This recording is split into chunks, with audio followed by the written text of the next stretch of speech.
Cool Lip விட்டால் ஏன் குண்டர் சட்டம் கூடாது என்று உயர்நீதிமன்ற மதுரை கிளை கேள்வி எழுப்பியுள்ளதை நாம் அண்மை செய்தியாக பார்த்துக் கொண்டிருக்கின்றோம். மேலும் கூடுதல் விவர செய்தியாளர் பாலகிருஷ்ணன் வழங்க கேட்கலாம். பாலகிருஷ்ணன், போதைப்பொருள் புழக்கம் குறித்து அரசு கடுமையான நடவடிக்கை எடுத்து வரும் நிலையில் கூலிப் விட்டால் ஏன் குண்டர் சட்டம் கூடாது என்று உயர்நீதிமன்ற மதுரை கிளை கேள்வி எழுப்பியுள்ளது. இவ்வழக்கு குறித்தான கூடுதல் விவரங்களை பதிவு செய்யலாம். வணக்கம் ராம்குமார். கூல் லிப் குட்கா புகையிலை பயன்பாடுகளில் இருந்து பள்ளி மாணவர்களை பாதுகாக்க வேண்டும் என நீதிபதி கருத்து தெரிவித்துள்ளார். கூல் லிப் விற்பனை செய்பவர்கள் மீது ஏன் குண்டர் சட்டம் போன்ற கடுமையான நடவடிக்கைகளை எடுக்கக்கூடாது எனவும் நீதிபதி கேள்வி எழுப்பியுள்ளார்.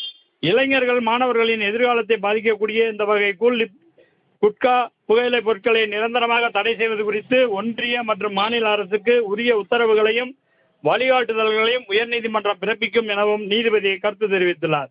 நீதிபதி பரத சக்கரவர்த்தி உயர்நீதிமன்ற மதுரை கிளையில் ஜாமீன் மற்றும் முன்ஜாமீன் வழக்குகளை விசாரணை செய்து வருகிறார். இதில் அதிகமான மாணவர்கள், இளைஞர்கள் தமிழ்நாடு அரசால் தடை செய்யப்பட்ட குட்கா புகையிலை, கணேஷ், ஹான்ஸ் போன்ற புகையிலை பொருட்களை பயன்படுத்தியதாகவும் கூல் லிப் என்ற குட்காவை அதிகம் விற்பனை செய்ததாகவும் போலீசாரால் வழக்கு பதிவு செய்யப்பட்டு ஜாமீன் மற்றும் முன்ஜாமீன் கோரி பல்வேறு மனுக்கள் தாக்கல் செய்யப்பட்டு வந்தன. கடந்த விசாரணையின் போது நீதிபதி பள்ளி மாணவர்கள் இந்த கூல் லிப் வகையால் அதிகம் பயன்படுத்துவது மிகுந்த வேதனையாக உள்ளது.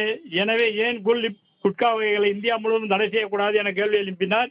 இந்த வழக்கு மீண்டும் இன்று விசாரணைக்கு வந்தபோது தமிழக அரசு தரப்பில் கூடுதல் வழக்கறிஞர் குற்றவியல் வழக்கறிஞர் வீரா கதிரவன், அன்புநிதி ஆகியோர் ஆஜராகி தமிழக அரசு தமிழகத்தில் கூல் லிப் குட்கா புகையிலை முற்றிலும் தடை செய்துள்ளது. இருந்தபோதும் அண்டை மாநிலங்களில் இருந்து விற்பனை செய்வதற்காக சட்டவிரோதமாக கொண்டு வருகின்றனர். இக்கடைகள் 20,000க்கும் மேற்பட்ட கடைகளுக்கு சீல் வைக்கப்பட்டுள்ளது. பலர் மீது வழக்கு பதிவு செய்யப்பட்டுள்ளது. சுகாதாரத்துறைக்கு தமிழக அரசு நடவடிக்கை எடுக்க கடிதம் அனுப்பியுள்ளது என்றும் தெரிவித்தார்.